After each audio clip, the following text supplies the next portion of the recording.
আমি সবারই প্রতিনিধি, শুধু আমার দলের না, আমার জোটের না। নির্বাচন হওয়ার পর কেশবপুরবাসীর সকলের আমি অভিভাবক হয়েছি।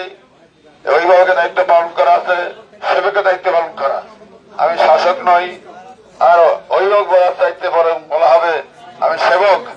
আপনাদের সেবা করে আপনাদের পাশে থেকে কেশবপুরকে গড়ে তুলতে চাই। আপনারা যাতে ইনশাআল্লাহ আপনাদের প্রতি কেউ যদি হুমকি ধমকি দেয়, সবর করেন। আল্লাহ তাআলা সবরকারীদের ভালোবাসেন।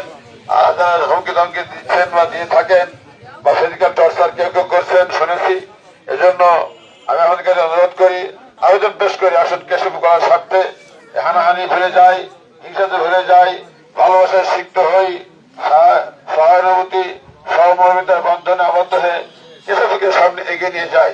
ইতিমধ্যে বাংলাদেশ জাতীয় দলের যে প্রার্থী ছিলেন আমার সেনাসদ ছোট ভাই আবুল হোসেন আজাদের সাথে কথা হয়েছে।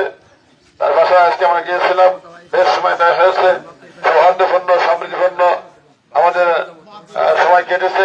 উনি ওয়াদা দিয়েছেন শান্তিপূর্ণ মানুষ, উনি শান্তি প্রতিষ্ঠা করার জন্য যা যা করা লাগে তা করবেন। উনি আমাকে বলেছেন আমাকে সহায়তা করবেন, পরামর্শ দেবেন।